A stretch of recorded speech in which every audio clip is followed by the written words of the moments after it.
Adam the legend of blue Marvel के last episode में हमने देखा था कि ब्लू मार्वल वापसी लौटकर इस दुनिया में आ जाता है और वो आयरन मैन, रीड रिचर्ड वगैरह से बातचीत वगैरह करता है और उनको वो उसका मिशन समझा देते हैं। लेकिन ब्लू मार्वल बोलता है कि मुझे एक छोटा सा काम करना है जिसको करके मैं वापसी लौटूंगा। और हम बेसिकली देखते हैं कि वो मेरीना ट्रेंच के अंदर कूदता है समंदर के अंदर और वो अपने एक बेस के अंदर पहुंचता है जो कि उसने समंदर के अंदर बनाया होता है एटलांटिस के करीब, और वहीं पे उसका कॉस्ट्यूम वगैरह रखा हुआ होता है। और वहाँ पे बेसिकली नेमोर आके उससे मिलता है और यहाँ पे अगर हम देखें तो नेमोर उसको मैनिपुलेट करने की कोशिश कर रहा होता है, उसको एक विलन में बनाने की कोशिश कर रहा होता है। मतलब वो चाहे तो पूरी दुनिया के ऊपर राज कर सकता है, इस दुनिया को बदल सकता है। जो चीज़ एंटी मैन करना चाहता था नेमोर उसको उसके लिए मना रहा था, लेकिन ब्लू मार्वल उसकी बात ना सुनते हुए वो कॉस्ट्यूम पहनता और वहाँ से निकलता है। लेकिन वहीं स्पेस में जब वो उड़ता हुआ आ रहा होता है तो एंटी मैन उसको मिल जाता है और वहाँ पे उन दोनों के बीच थोड़ी बहुत बहसबाजी होती है। ब्लू मार्वल एंटी मैन को समझाने की पूरी कोशिश करता है लेकिन वो उसकी बात नहीं समझता। और वहीं पे हम देखते हैं कि एंटी मैन जो है ब्लू मार्वल को पंच मारता है जिसकी वजह से वो नॉकआउट हो जाता है और वो स्पेस के अंदर वहाँ पे रह जाता है। अब आगे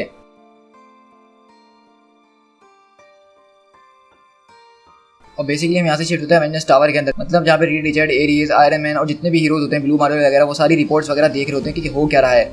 और वहाँ पे न्यूज़ रिपोर्टिंग में बता रहे होते हैं जो हमें एटॉमिक एक्सप्लोजन लग रही थी पाकिस्तान एयरबेस के ऊपर, वो बेसिकली सिर्फ पाकिस्तान में नहीं बल्कि और भी दूसरी कंट्रीज जैसे सूडान, अफगानिस्तान और इराक, इन सब के अंदर ऐसी एक्सप्लोजन देखी जा रही हैं। तो बेसिकली यहाँ पे न्यूज़ रिपोर्टर ने जो है पाकिस्तान का नाम लिया है। तो मार्वल कॉमिक्स के अंदर मैंने ये अभी फर्स्ट टाइम पाकिस्तान का नाम देखा है, तो पाकिस्तानी फैंस हिट लाइक। और न्यूज़ रिपोर्टर में ये बता रही होती हैं अगर हम कल्प्रेट की तरफ देखें तो ये वही पावरफुल विलन नजर आ रहा है जो कि कुछ टाइम पहले एवेंजर्स से लड़ा था और उसने एवेंजर्स की बहुत बुरी हालत कर दी थी। और अब बिल्कुल ऐसा लग रहा है कि इस चीज़ को रोकने के लिए कोई और नहीं है जो इस चीज़ को रोक सके। मतलब हमारे पुराने एवेंजर्स भी जो है इसके आगे कम पड़ रहे हैं। तो ब्लू मार्वल बोलता है कि ये वही एक चीज़ है जो एंटी मैन चाहता था, मतलब पूरी दुनिया मिलके जो है उसके खिलाफ रेजिस्ट करने की कोशिश करे। आयरन मैन बोलता है कि मुझे लगा था कि तुम्हारी पावर्स उसको हैंडल कर लेंगी।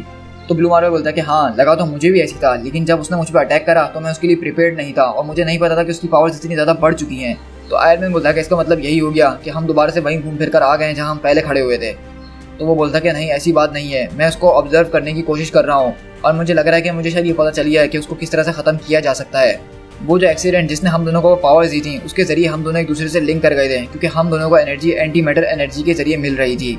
और मुझे लगता है कि अगर मैं अपनी एनर्जी को उसकी एनर्जी के साथ सिंक कर लूँ, मतलब एक दूसरे की फ्रीक्वेंसीज को सेम कर लूँ और मैं उतनी अमाउंट में पॉजिटिव प्लाज्मा छोड़ूँ जिसकी वजह से उसके अंदर जो है एक चेन रिएक्शन पैदा हो जाएगा और वो अपने अंदर ही जो है इम्प्लोड करना शुरू कर देगा।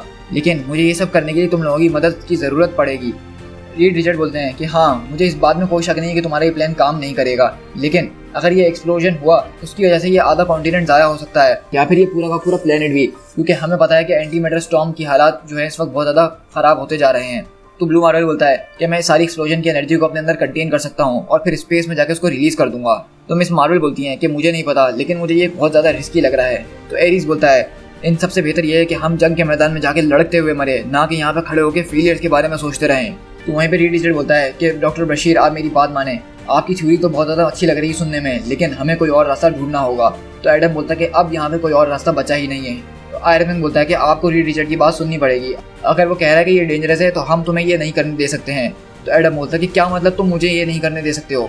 और ब्लू मार्वल बोलता है कि स्टार्क देखो यहाँ पे जो है अभी ज़िंदगी में बात आ चुकी है, लोगों की ज़िंदगियाँ दांव पे लगी हुई हैं और तुमने मुझसे ये कहा था कि चाहे कुछ भी हो जाए मैं तुम्हारी मदद तभी करूँगा जब तुम्हें मुझ पर पूरा विश्वास हो। तो आयरन मैन बोलता है कि बशीर वो स्टेटमेंट मैंने सिर्फ वक्त की नज़ाकत के साथ बोली थी, लेकिन अब चीज़ें जो है बहुत ज़्यादा हॉरिबल होते जा रही हैं। लेकिन हम देखते हैं कि एडम बोलता है कि ठीक है तुम लोगों को जो करना है करो, और वो ये बोलते हुए वहाँ से उड़ता हुआ चले जाता है। तो रीड बोलता है कि आयरन मैन कुछ भी करके तुम्हें उसको रोकना ही होगा। तो आयरन मैन बोलता है कि तुम फिक्र मत करो रीड, एवेंजर्स जो है उसके पीछे लग चुके हैं। और हम बेसिकली देखते हैं कि यहाँ से Iron Man, Wonder Man, Sentry, Ares और मिस मार्वल उसके पीछे जाते हैं। वहीं पे हम ब्लू मार्वल के पास शिफ्ट होते हैं जो बोलता है कि मेरा मकसद आयरन मैन से इस तरह बदतमीजी करना और वहाँ से निकल के आना नहीं था, लेकिन वो लोग मेरी बात नहीं समझ रहे कि ये दुनिया इस वक्त कितने खतरनाक सिचुएशन के अंदर फंसी हुई है। और जैसा कि हमें पता है कि न्यूयॉर्क सबसे ज़्यादा इन्फ्लुएंशियल सिटी है इस दुनिया के ऊपर, तो मुझे लगता है कि कॉर्नर यहीं पे आएगा ताकि वो पूरी दुनिया के सामने अपनी स्टेटमेंट बना सके जिस तरह से उसने सेम पहले किया था। और हम यहीं पे देखते हैं कि आयरन मैन जो है ब्लू मार्वल के ऊपर आके अटैक करता है और वो दोनों जाके जो है ज़मीन पे गिरते हैं।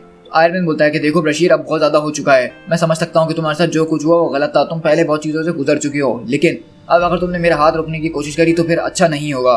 तो ब्लू मार्वल बोलता है कि देखो ज़रा हिस्ट्री एक बार दोबारा रिपीट हो रही है, एक वेल इंटेंशन मैन मुझसे ये कह रहा है आके कि तुम वो काम ना करो जो कि सही है, जो कि मुझे पता है कि बिल्कुल ठीक है। मैंने पहले उन लोगों की बात सुन ली थी, लेकिन इस बार अब वो वक्त नहीं रहा, अब मैं किसी की नहीं सुनने वाला। आयरन मैन बोलता है कि देखो प्लीज़ मैं तुमसे रिक्वेस्ट कर रहा हूँ कि तुम मेरी बात सुनो और हम लोग मिलकर एक नया प्लान बना लेंगे जिसके ऊपर हम लोग काम कर सकते हैं। तो ब्लू मार्वल बोलता है कि मुझे माफ़ कर देना आयरन मैन, लेकिन मैं ये रुक नहीं सकता हूँ क्योंकि बहुत सारी जिंदगियाँ दांव पे लगी हुई हैं। आयरन मैन बोलता है तो इसका मतलब ये है कि तुमने अब मेरे पास कोई और चॉइस नहीं छोड़ी। तो ब्लू मार्वल बोलता है कि फिर ठीक है, तुम्हें भी जो करना है कर लो, मैं भी यहीं खड़ा हूँ।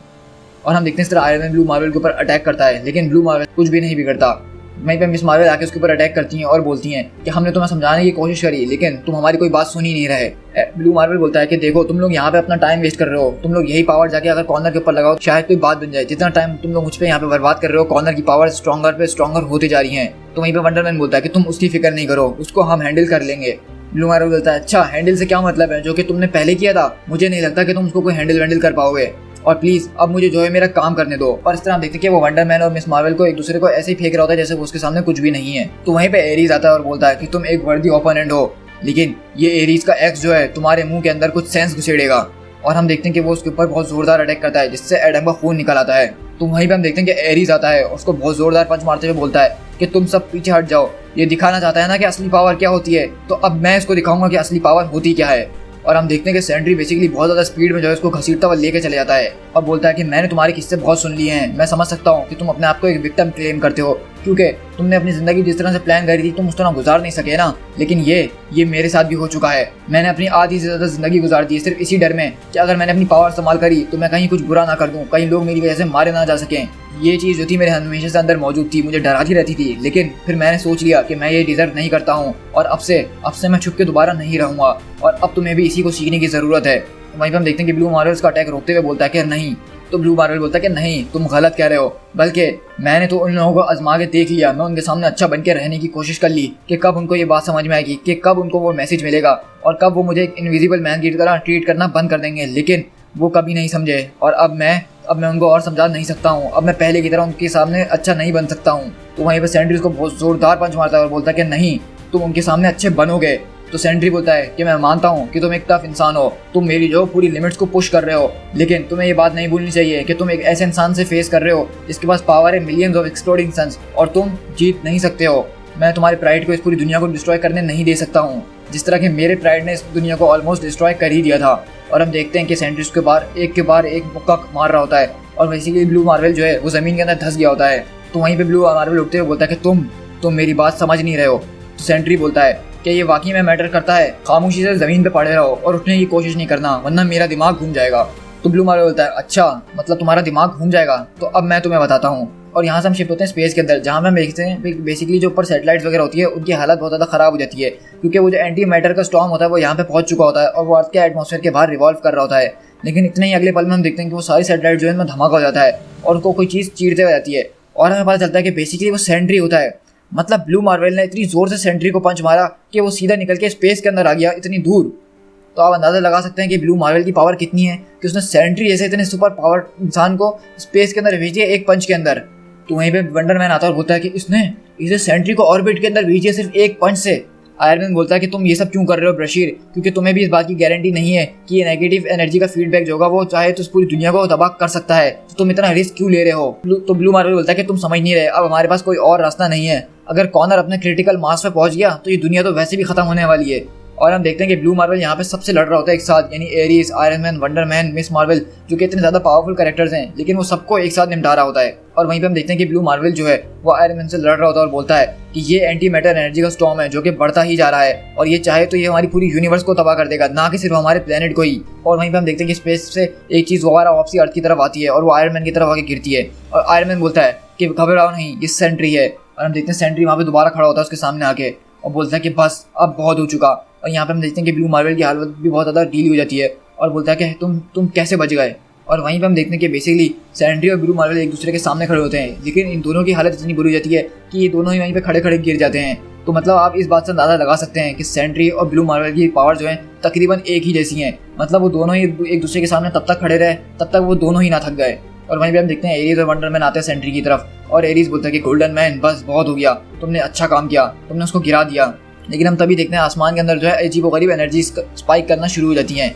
वहीं पे आयरन मैन बोलता है कि ये एंटी मैन है, रीड ने बिल्कुल सही वार्न किया था कि हो सकता है ये एक्सीडेंट से हो या फिर उसने डिज़ाइन किया हो, इसकी प्रेजेंस की वजह से अर्थ के ऊपर एक रिफ्ट बन गई है जो कि नेगेटिव जोन से डायरेक्ट कनेक्टेड है और ये हमारी इस दुनिया को स्प्लिट कर रही है दो हिस्सों में, मतलब पॉजिटिव और नेगेटिव में। और अगर हमने इसको जल्द से जल्द ना रोका तो इस दुनिया का अंत हमारे आंखों के सामने ही होगा। तो वहीं पे रीड बोलता है कि ये नेगेटिव जोन की जो एनर्जी है इस पूरी यूनिवर्स के अंदर फैलती जा रही है और एक एंटी मैटर स्टॉर्म क्रिएट कर रही है पूरे प्लेनेट के ऊपर। और इस तरह बढ़ते रहे तो ये वर्ष से वर्ष होते जाएंगे और अल्टीमेटली ये हमारे पूरे प्लेनेट को चीर फाड़ देंगे। तो आयरन मैन बोलता है, क्या रीड तुम इस बारे में श्योर हो कि ये चीज़ काम करेगी? तो रीड बोलता है कि अगर तुम मुझसे एक लफ्ज़ में पूछो तो मैं कहूँगा नहीं, लेकिन ये नेगेटिव गामा कैनन और जो दूसरा मैंने तुम्हारे आर्मर के अंदर फिट किया है, यही हमारा बेस्ट चांस है कि हम एंटी मैन को डिफीट कर सकें। हम उसकी इलेक्ट्रॉन बाइंडिंग और पोलराइजेशन को बहुत ज़्यादा इंक्रीज कर देंगे, जिसकी वजह से उसकी एनर्जी जो है और ज़्यादा अनस्टेबल हो जाएंगी। लेकिन इसके जरिए होगा ये कि वो अपने क्रिटिकल मास पे इतनी जल्दी नहीं पहुंच पाएगा। लेकिन ये अभी सिर्फ एक थ्योरी ही है। तो वहीं पे शी हल्क बोलती है कि तुम लोगों को चाहिए कि तुम लोग ब्लू मार्वल की हेल्प ले लो, क्योंकि एक वही है जो कि एंटी मैन को तुम सबसे बेहतर जानता है। तो वहीं पे सेंट्री बोलता है कि वो बहुत ज़्यादा अनप्रेडिक्टेबल है जैन, वो बहुत ज़्यादा डेंजरस भी है। तो वहीं पे शी हल्क बोलती है कि वैसे यहाँ पे सिर्फ वो एक ही डेंजरस इंसान नहीं है सेंट्री। और वहीं पर हम पीछे से देखने की आवाज़ आती है कि आखिरकार वो कहाँ है, और हम देखते हैं कि यहाँ पे मिसेस ब्रशीर जो है वो आ चुकी होती हैं सूजन के साथ। और सूजन बेसिकली उनको यहाँ पे लेकर आई हुई थी और बोलती कि मुझे लगा कि मैं उनको यहाँ ले आऊँ आयरन मैन, क्योंकि वो अपने हस्बैंड को देखना चाहती थी। तो वहीं पे रीड रिचर्ड बोलते हैं कि सू जरा समझने की कोशिश करो, हम लोग एक बहुत ज़रूरी काम के बीच में है, तो प्लीज़ क्या तुम यहाँ से जाओगी? तो सू बोलती है कि रीड देखो, मैं तुमसे बहुत ज़्यादा प्यार करती हूँ और अगर दुनिया वैसे भी सच में ख़त्म होने वाली है तो इसको यहाँ पर रहने दो ना, इससे अब क्या फ़र्क पड़ता है। और वहीं हम देखते हैं कि एडम को जो है उन्होंने एक स्ट्रेचर के अंदर लिटाया होता है, क्योंकि उसकी हालत बहुत ज़्यादा ख़राब हो गई होती है। तो उसकी वाइफ आगे उससे मिलती वगैरह भी है और बोलती है कि तुमने इसके साथ ये क्या करा है। तो वहाँ पर आयरन मैन बोलता है कि हमने इसके साथ कुछ भी नहीं करा मिसेस ब्रशीर, वो बिल्कुल ठीक है, वो सिर्फ स्टेसिस के अंदर है। तो वो बोलती है स्टेसिस का क्या मतलब, क्या तुमने उसको किसी किस्म के जाल के अंदर फंसाया हुआ है? तो वो बोलता है आयरन मैन कि हाँ बिल्कुल, हमें इसको रोकना ही था, ये किसी की नहीं सुन रहा था। तो वो बोलती है कि मुझे कभी उसको बताना ही नहीं चाहिए था, ये सब मेरी गलती, अगर हम अपनी वही जिंदगी गुजार रहे होते तो आज ये सब ना होता, इस सब की जिम्मेदार मैं हूँ, मैं अपने आप को कभी भी माफ़ नहीं कर पाऊंगी जो भी मैंने एडम के साथ किया है। तो सू बोलती है कि इसको प्लीज़ इस तरह से समझने की नहीं कोशिश करिए आप मिसेस ब्रशीर, रीड जो है वो कोई ना कोई तरीका जरूर ढूंढ लेगा, क्योंकि वो हमेशा से कोई ना कोई तरीका ढूंढ ही लेता है। और वहीं पर हम देखते हैं कि बाहर का नज़ारा कुछ ऐसा होता है कि वहाँ पर चारों तरफ बादल छा जाते हैं और anti man basically mid town के ऊपर आ जाता है। और रीड रिचर्ड बोलता है कि ये एंटी मैटर स्टॉर्म, ये तो उससे ज़्यादा खतरनाक है जितना मैंने सोचा था।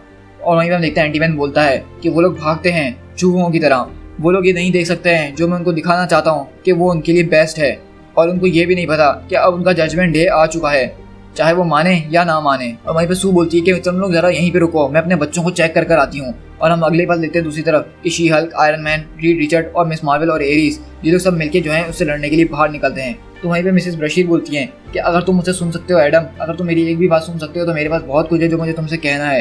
मैं कभी भी नहीं चाहती थी कि ये सब इस तरह से एंड हो, लेकिन अगले हम पल देखते हैं जो स्टॉर्म क्रिएट हुआ था एंटी मैटर का, उसकी वजह से उसकी जो बोल्ट होते हैं एनर्जी के, वो एवेंजर्स टावर के ऊपर आके गिरते हैं, जिसकी वजह से वहाँ पे मिसेस ब्रशीर वगैरह जो है वो एकदम हिल जाते हैं। और इसी झटकी की वजह से जो है एडम वापसी होश में आ जाता है।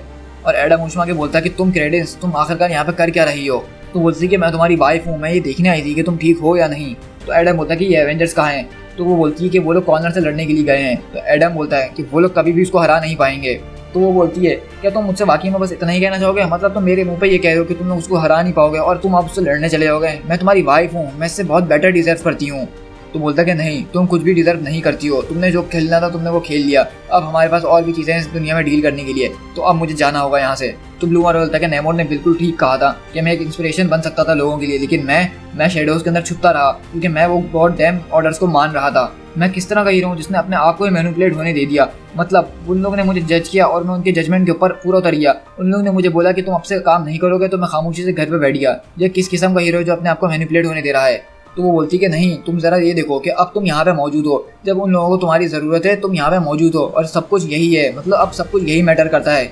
और बेसिकली हम देखते हैं कि यहाँ पे एडम और कैडेंस के बीच के जो मसले चल रहे होते हैं वो सब खत्म हो जाते हैं, और वहाँ से जो एडम है चले जाता है और बोलता है कि मैं तुमसे बहुत जल्द मिलूंगा। और वहीं पे हम देखते हैं कि हैंक पिम और वास जो हैं बहुत बड़े बड़े होकर लोगों की मदद कर रहे होते हैं। और जेनेट बोलती है कि हैंक, मुझसे तो अब पैर भी नहीं रखा जा रहा ज़मीन के ऊपर, ये इतनी ज़्यादा हिल रही है। तो हैंक बोलता है कि हाँ मुझे पता है, बस जितने ज़्यादा लोग हो सके उनको बचाने की कोशिश करो, उनको यहाँ से निकालो। वहीं पे हम देखते हैं कि रीड और आयरन मैन अपना जो कैनन उन्होंने बनाए होते हैं, नेगेटिव गामा कैनन, वो उसके ऊपर मार रहे होते हैं, और दूसरी तरफ सेंट्री उसे लड़ रहा होता है, और एरीज यानी हर कोई जो इस पे सब मिलकर एक साथ अटैक कर रहे होते हैं। और रीड रिचर्ड बोलते हैं कि उसको मारते रहो, उसकी कोई ना कोई वीकनेस तो ज़रूर होगी जो हमें नजर आएगी। तो आयरन मैन बोलता है कि रीड, इसका इसके ऊपर कोई असर नहीं हो रहा है। और वो बोलता है एंटी मैन कि तुम सब अपने आप को हीरोज बुलाते हो, लेकिन आखिरकार तुमने दुनिया में क्या करा है जिससे तुम इस दुनिया को बचा सको?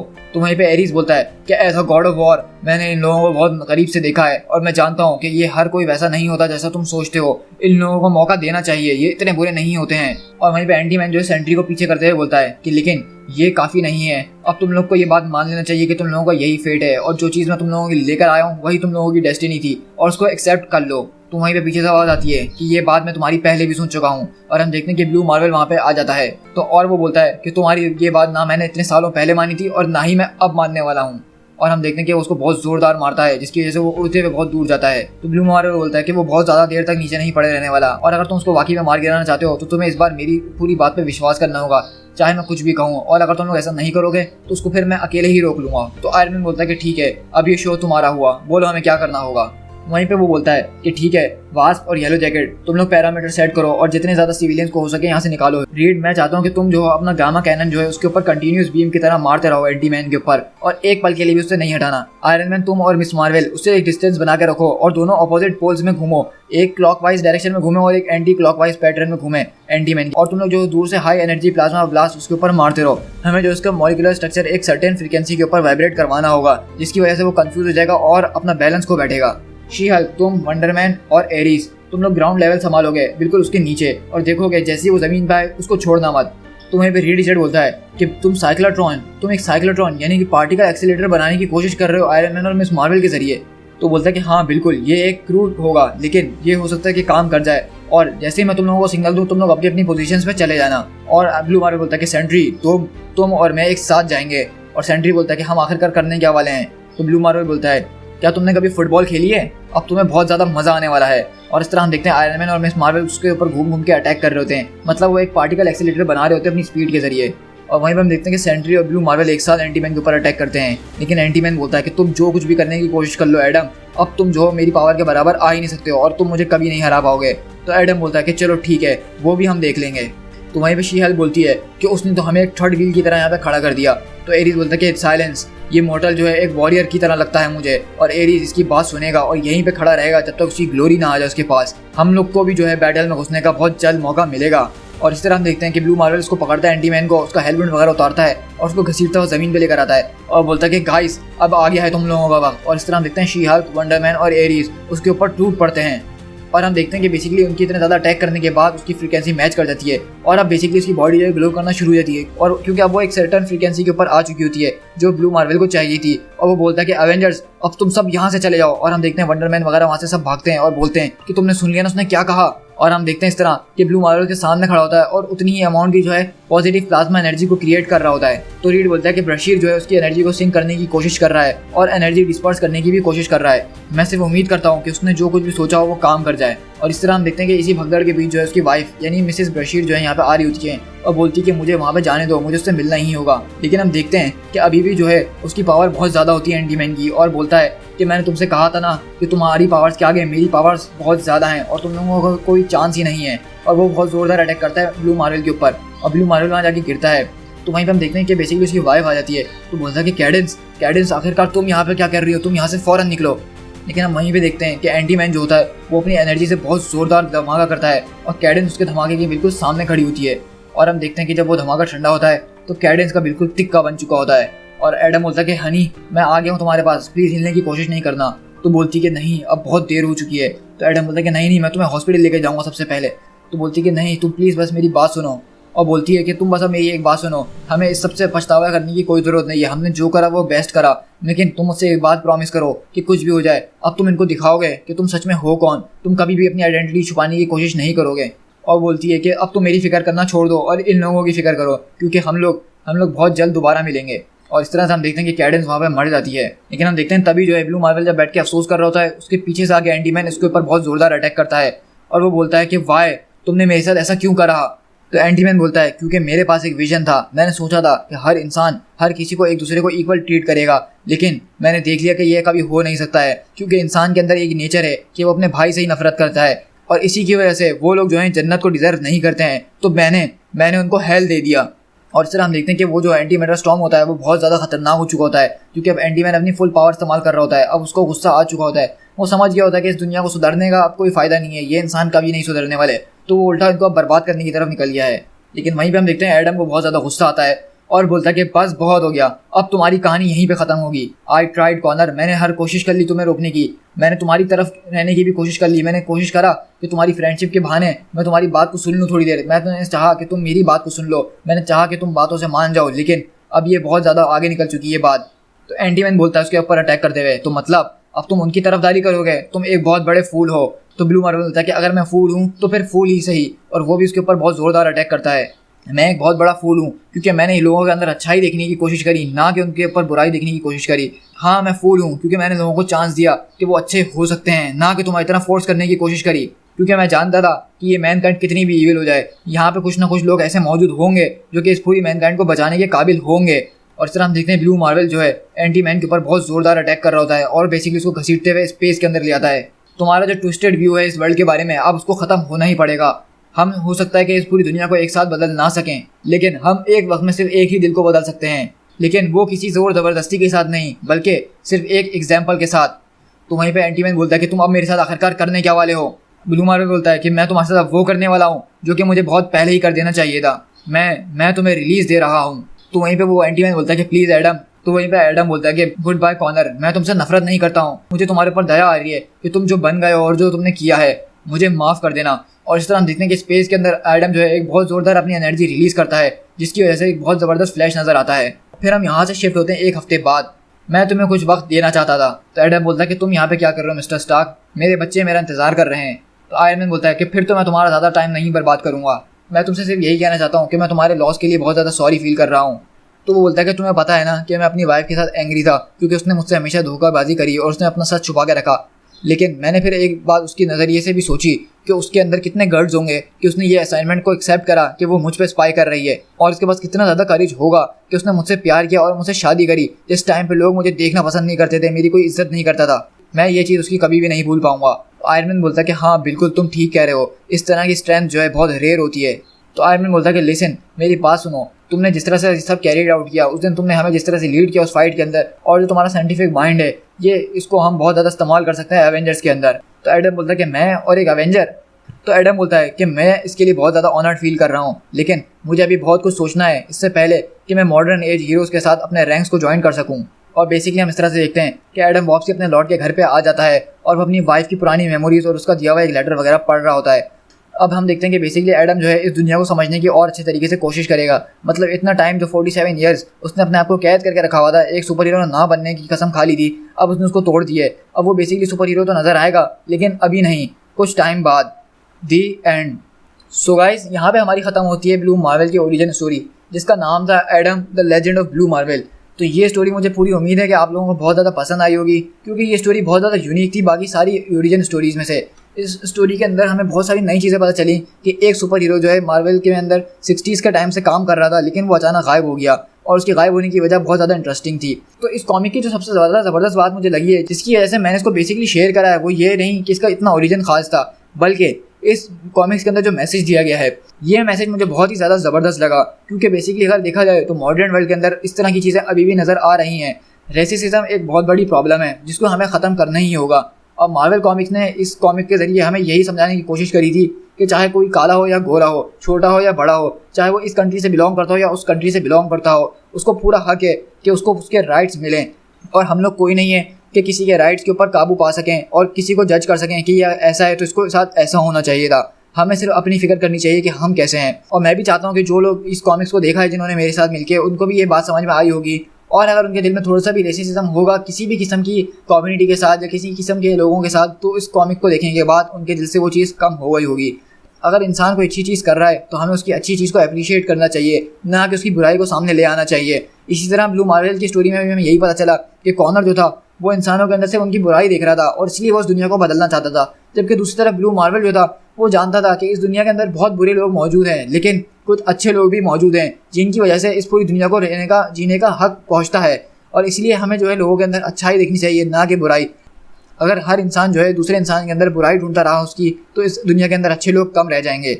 सो गाइस, आई होप कि इस वीडियो से आपको एक अच्छा मैसेज मिला होगा।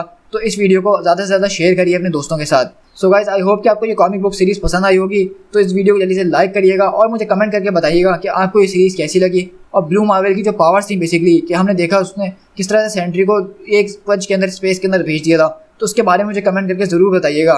फिलहाल अभी मैंने अपनी अगली सीरीज़ के बारे में सोचा नहीं है, तो इसलिए मैं यहाँ पे अनाउंस नहीं कर रहा हूँ। लेकिन जो कोई भी सीरीज़ मैं स्टार्ट करने वाला हूँ उसके बारे में आपको कम्युनिटी टैब में बता दूंगा, तो आप कम्युनिटी टैब को चेक करते रहिएगा। सो गाइस, अगर आप मेरे चैनल पे फर्स्ट टाइम आए हैं तो प्लीज़ मेरे चैनल को सब्सक्राइब जरूर कीजिएगा इस तरह के और ऑसम कंटेंट मेरे चैनल पे देखने के लिए, और साथ में वो बेल आइकन दबा दीजिएगा ताकि जब भी मैं नई सीरीज़ या वीडियो अपलोड करूँ तो उसका नोटिफिकेशन आपको फ़ौरन से मिल जाए। साथ ही साथ मुझे इंस्टाग्राम और फेसबुक पे फॉलो भी करते रहिएगा। मैं इंस्टाग्राम पे काफ़ी ज़्यादा एक्टिव रहता हूँ, तो अगर इस सीरीज़ से रिलेटेड आपको कोई पर्सनल सवाल करना हो तो आप मुझे इंस्टाग्राम में कर सकते हैं। So guys, this is Speed Tiger. मिलते हैं किसी और कॉमिक बुक के साथ। Till then, thank you so much.